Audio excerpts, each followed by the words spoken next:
Good evening. Thanks for joining us on India Business Hour. I'm Shireen Bhan, and here's wishing all our viewers a very happy Diwali. Markets end somewhat 2078 on a positive note after a volatile session. The Nifty is down over 1% since last Diwali, but it's outperformed most of its peers. The mid-cap index lost just over 1%, but the small-cap index down over 12%.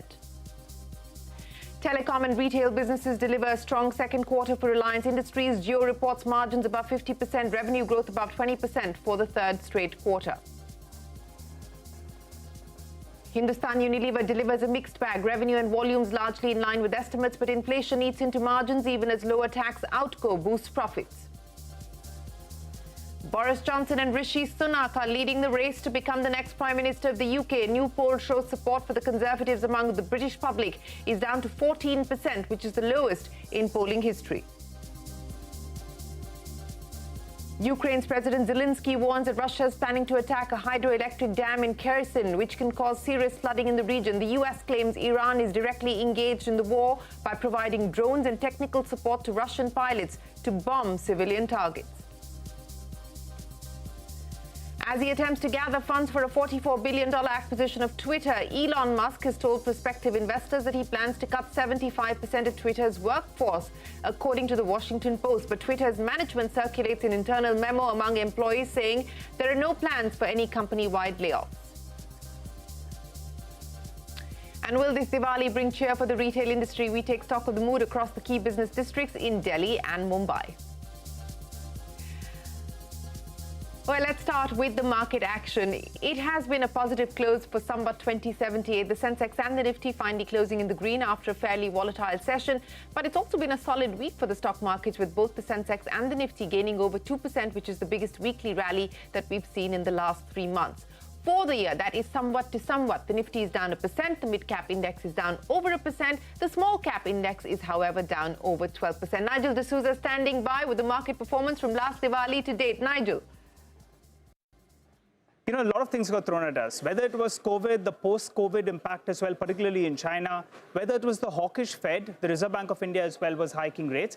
The Russia-Ukraine war, that's what put pressure on inflation. Globally, you saw inflation prices that spiked up, crude oil prices up by close to around 20%, all this in the, in the last year or so. And high inflation scenario, still, in fact, the Nifty managed to hold on. While supply side issues as well was another worry. And the FIs, as we were just discussing, well, they sold close to around $30 billion, and yet the Nifty didn't fall apart. That's telling you the kind of participation we had from the retail audience as well out here. And in the currency market, well, there was a relative outperformance out there because the rupee depreciated, yes, by around 10%, but the dollar index itself moved from around 95 all the way to around 114 or so. And if you compare India with the rest of the globe, the US markets were under pressure, the European markets as well were under pressure. They were down anything between 5 to around 20%. And even some of those, other Asian markets, they saw a lot of pressure, barring, the Latin market. The Brazilian index was a relative outperformer, and the Nifty as well was a close second, with being more or less flattish in the last 1 year or so. Within India, FMCG did very well, auto sector as well did very well, in the last 1 year. And the PSU banking names, they were something that did pretty well. IT did see some pressure points, and the small cap index as well was down. Let's run you through some of those big movers then on the Nifty itself. New entrant, you had, a couple of those names in there. But first, the losers. Some of those stocks from the IT pack, well, they were under pressure. You had Divi's Laboratory as well that was under pressure. And in fact, the commodity-related names, whether it was a BPCL in there, Tata Steel, Ultratech, all of them did see some selling. And HDFC Life, a distinct underperformer out there. But some big gainers, Adani Enterprises, well, it's made its way into the Nifty, and that's given you big returns. And just take a look at the screen. Some of those rare entities, Coal India, Power Grid, as well as NTPC, PSUs in there, that were relative outperformers. I don't remember the last time that happened. The Royal Enfield as well from the auto pack did pretty well. But there were some losers, and they are all up for you on the screen.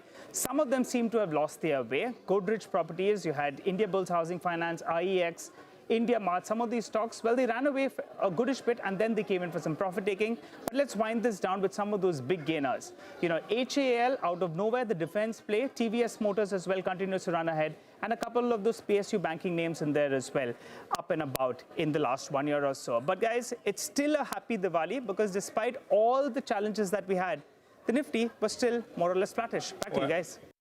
Nigel, many thanks and wish you a very happy Diwali. That's Samvat to Samvat, the market report card for you. But the big earnings today, Reliance Industries reporting its second quarter numbers. Our research team is here to break the numbers down for us. Sonia, let me start with you for the overall numbers as well as the performance coming in from Jio.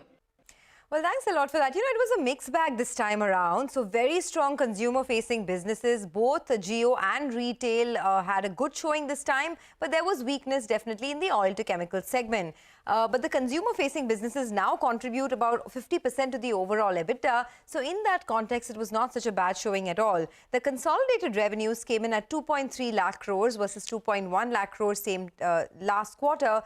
The EBITDA has fallen to 31,224 crores versus 37,997 crores, largely because of the weakness in the oil to chemicals segment. The EBITDA margins as well have fallen to about 13.6%, and the consolidated net profits were down about 24% quarter-on-quarter. But Rel Jio had a good showing this time. The revenue growth came in above 20% year-on-year, and the margins came in above 50% for the third consecutive quarter. Even the average revenue per user has been increasing for 6 straight quarters now, and the total subscribers went up by about 1.8% compared to last quarter. In fact, if you look at Reliance Retail as well, Mangalam will tell us more about that. But all in all, a good showing coming in from the consumer-facing businesses. Mangalam, over to you. Good showing coming in from the consumer-facing businesses, and retail was a testament to that. It was an extremely strong quarter. The street was expecting a good quarter. The company delivered a better quarter. We saw an 11% growth in the retail revenue, just shy of that 65,000 crore mark on the top line for this quarter, and that makes it a record revenue quarter. And not just the revenue, in fact, we saw an EBITDA growth of almost 14.5% also. Margins improved by about 20 basis points quarter on quarter, and on that base, that accounts for a lot. Both the revenue as well as the operational performance was above what analysts were expecting. Nomura's estimate on the revenue was 62,000 crores, and on that of their EBIT was 4,200 odd crores. That's not all. The company added close to around 800 stores during the quarter. The footfalls were much higher than quarter one and also 23% higher than pre-COVID levels. All the other things doing extremely well for them. So that's about the consumer-facing businesses. Not too sure about the way oil to chemicals performed though, Sonal. Yes, can't say the same for oil to chemicals business. But Mangalam, this was largely expected this time around because of the shutdowns that the company took, the maintenance shutdowns, that is. There was a windfall tax impact as well, and also the energy markets were quite volatile. So this time around, for oil to chemicals business, it is a revenue decline of 1.2%. EBITDA was down 40% in line with estimates, leading to a margin decline of 500 basis points. The company says production was lower due to planned turnaround of primary and secondary SEZ refinery units. Polymer margins declined between 6 to 32%, and that is largely because of the spreads coming down as well. Lower demand in China led to decline in product prices as well. So all in all, they saw an impact because of windfall taxes, shutdown in their refineries, and lower product prices as well. But on the flip side, if we talk about the oil and gas business, that did really well, much better than what the street was working with. Revenue growth of 6.2% on a quarter-on-quarter basis. Margins, they expanded 700 basis points. And a company says from the third cluster in the KG-D6 basin, the production will commence by the end of this year. Then Reliance will contribute 30% of the total India's gas production. So it looks good as far as the oil and gas business is concerned. But oil to chemicals business, weakness as expected. But that's about the oil to chemicals and oil and gas business. With that, Shireen, it's back to you.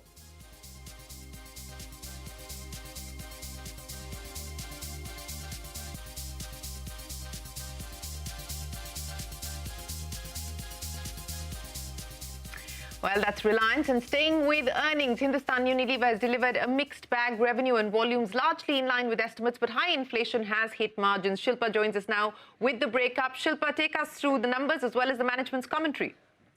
Well, HUL reported revenues at a 4% volume growth in line with expectations, but there was a mild miss on profits and margins, and this was because of inflation. Now, the company did indicate, while that there has been some softening in crude prices, overall commodity inflation is still significantly elevated, especially prices of other raw materials like sugar, cereals, etc., and a strengthening US dollars only adding to this.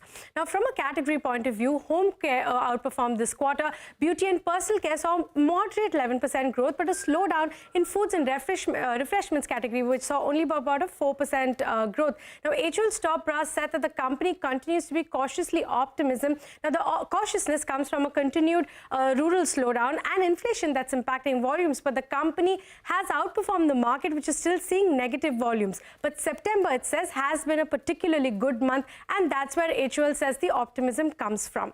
And with the current quarter also being the festive season, the company will also be stepping up its advertising and promotion spends. Now, we spoke to Sanjeev Mehta and Ritesh Tiwari earlier in the day on inflation and the outlook. Listen in. Once there are very clear evidence of the commodity prices softening, and we as manufacturers, producers and brand owners will correct the price value equation by giving more value to the consumer.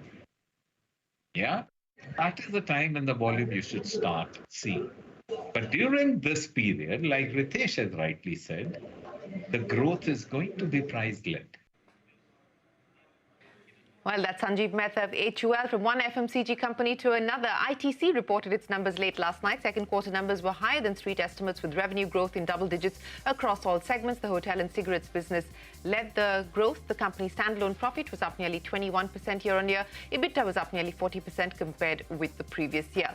Real estate player DLF has recorded a 26% jump in net profit, while margin has expanded to 33.5%, but revenue and EBITDA have fallen year-on-year. Meanwhile, the board has approved a fundraise of up to 1,500 crore rupees. We will head into a break, but on the other side, Boris Johnson and Rishi Sunak are leading the race to become the next Prime Minister of the UK. That and more when we return.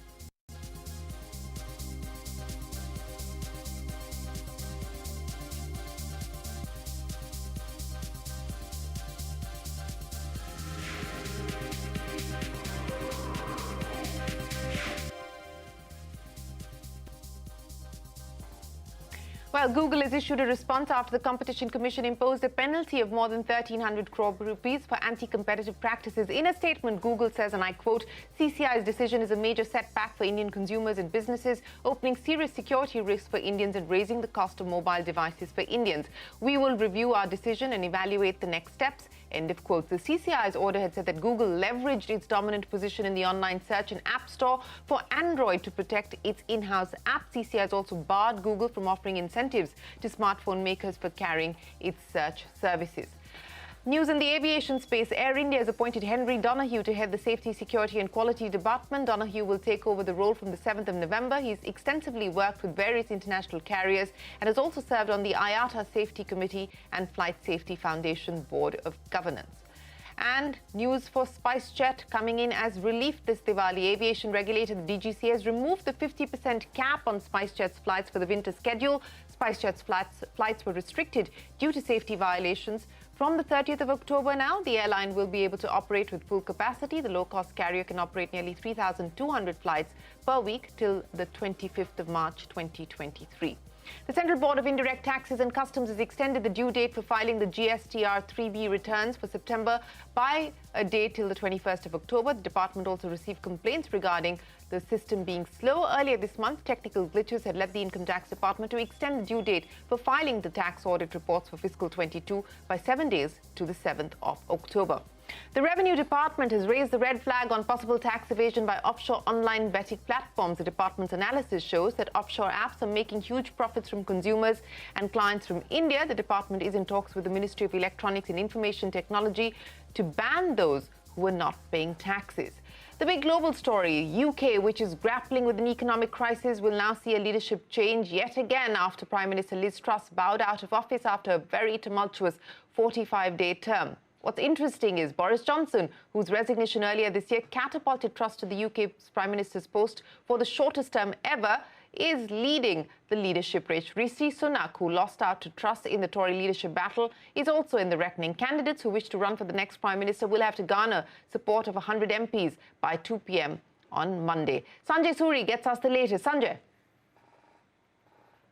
Intense lobbying underway as one would expect, but we are beginning to approach some indication of a likely scenario.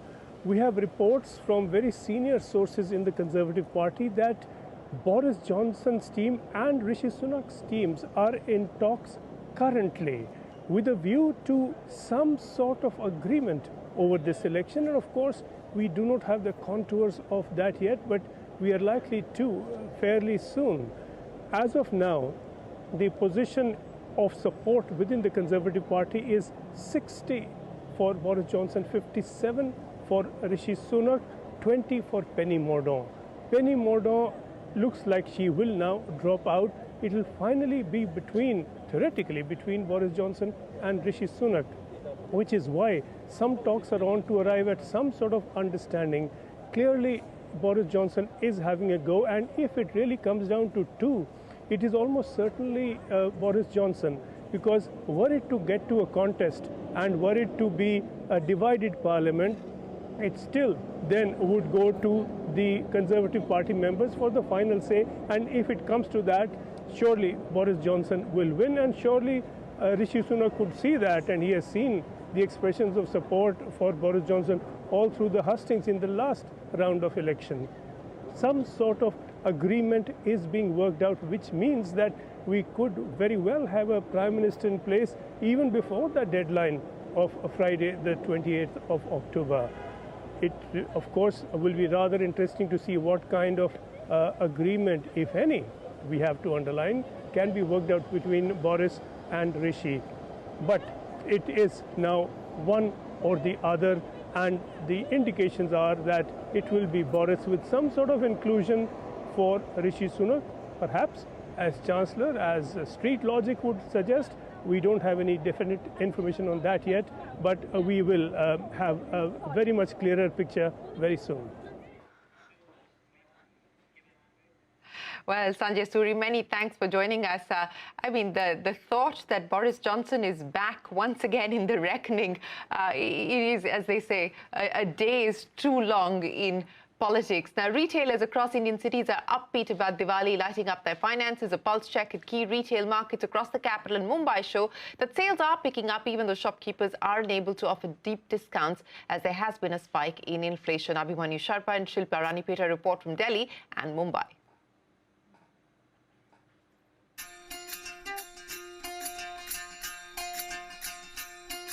As we approach Diwali after 2 years of the COVID pandemic, people who had gotten accustomed to e-commerce are coming out into markets to see and feel what they had missed when they were confined inside their houses.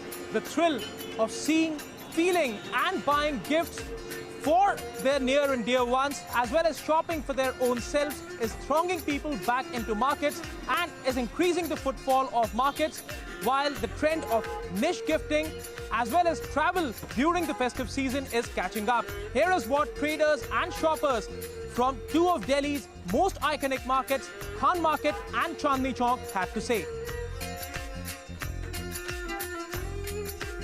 The market is humming with activity, which is a very good sign, and most of the products are doing well. Overall, it has been much better than the previous years.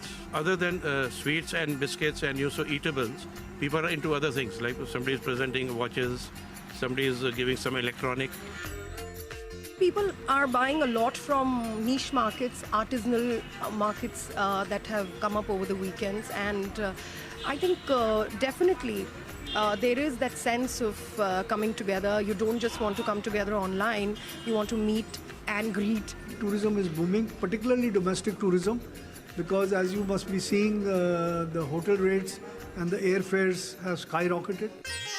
Even as gifting experiences is becoming increasingly popular, buying decorations and lights is still the mainstay of Diwali shopping.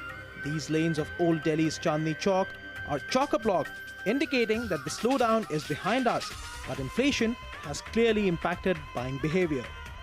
3 साल पहले जिस तरीके से काम निकलता है उस तरीके के उस हिसाब से 80% अभी काम है, पूरा वो 100 के 100% अभी नहीं आ पाया। सामान देखो पिछली बार से तो थोड़ा महंगा है, लेकिन सामान की क्वालिटी बढ़िया है। जैसे सामान लोगे आप वैसे पैसे देने पड़ेंगे। भागीरथ प्लेस में जिस तरीके का आप देख रहे हैं, आदमी चल नहीं सकता है। हर व्यक्ति वो 20 रुपए की भी लाइट खरीदने वाला है, 200 वाला भी है, 2000 वाला भी ले रहा है। भीड़ लगी हुई है। बदलाव यह है कि हर व्यक्ति ये चाहता है कि मैं किस तरीके से, देखिए बजट की लिमिटेशंस हैं, महंगाई बढ़ी है, लोगों की आमदनी नहीं बढ़ी। Even the normal lighting which we put outside the house, which we call in Hindi ladi, all of the people are asking for Make in India Ladi, which is not available right now because all the suppliers are just selling it by calling it Make in India, but it's not originally Make in India. We learned from shoppers as well as traders that the effect of inflation is visible across all sections of buyers and has also dented the scope for sellers to give discounts to customers. There is a stated rise in the demand for made in India products, be it for decorative, electronic or non-electronic items. In Delhi with video journalist Rajendra, this is Abhimanyu Sharma for CNBC-TV18. After 2 years of COVID-19 and the pandemic-related restrictions, this is the first near normal year of festivities that we're seeing. I'm here at Crawford Market, which is the city's largest wholesale market for gifting and dry fruits. And what I can see is that the crowds are definitely way more than last year. But this has also been a year where we've seen high levels of inflation, making everything more expensive. So this Diwali, are consumers coming out to buy, or is inflation forcing them to tighten their purse strings? Let's get a mood check. Last year से ज़्यादा हो रहा है cell और market में भीड़ भी ज़्यादा है। पिछले साल से 25 से 30% ही बढ़ा है क्योंकि अभी कैसा रिस्ट्रिक्शन हो गया है। कोरोना से आदमी लोग थोड़ा संभल रहे हैं, कैसा खर्चा करना है क्या है, यानी थोड़ा यानी बढ़ रहा है, आहिस्ता आहिस्ता बढ़ रहा है। पब्लिक थोड़ा खरीद करने के लिए आगे पीछे कर रहा है, थोड़ा महंगाई बढ़ा इसलिए 20% बढ़ गए, फिर भी लोग खरीद रहे थोड़ा। Gold jewelry and gold bars are also something that see peak sales during the festive season. And I'm here at Mumbai's jewelry hub, Zaveri Bazaar, that is buzzing with activity as consumers flock stores to buy gold jewelry. Now, last year saw the best ever sales for jewelers in the last 25 years. But the World Gold Council has said that this year, while the sales would be better in the festive season compared to the rest of the year, sales may not be as good as last year. But the picture on ground here suggests otherwise. जो गत वर्ष की cell की बात करें तो करीबन on average 80 ton सोना इस धनतेरस पे और उसके आजू बाजू में 4 दिनों में बिका था। उससे भी ज़्यादा इस बार की तैयारी है, जिसका मुख्यतः कारण है कि एक तो कोविड हट गया है, दूसरा शादियों की भरमार है। करीबन 30 से 35% मेरा अनुमान है कि इतने से ज़्यादा सेल बढ़ेगा, हो सकता है उससे भी ज़्यादा बढ़े। Retailers are not very cautious enough right now. Now they have become bold to buy the jewelry from us. And being a wholesaler, I would rather say that this has been a great, fantastic year as far as the jewelry sale is concerned. While experts expect inflation to have some impact on gold buying in smaller towns, Mumbai's Zaveri Bazaar is already seeing bumper sales, not just because of Dhanteras and the festive season, but also because of the upcoming wedding season that is expected to be much larger after 2 years of lull. And this is also aided by relatively lower gold prices. And customers this time are buying more ornaments rather than gold coins, something that's been boosted by the hallmarking norms that came into place last year. In Mumbai, Shilpa Rani Peta. Well, that is the festive centimeter. And with that, it is time for us to wrap up this edition of India Business Hour. As always, thanks very much for watching. The team that produces your favorite program wishes you a very bright and prosperous Diwali. There they are on your screens. You don't see them very often, but that's the team behind India Business Hour, the evening team at CNBC-TV18. Committed team. They work very, very hard and very long hours. So happy Diwali to all of you guys. And you can wish our viewers a happy Diwali as well. Happy Diwali! All right, and you see our market experts give their opinion and analysis on the channel every day. For Diwali, they hit all the right notes, and we leave you with this very special interlude. Thanks very much for watching India Business Hour. A happy Diwali to you and your families.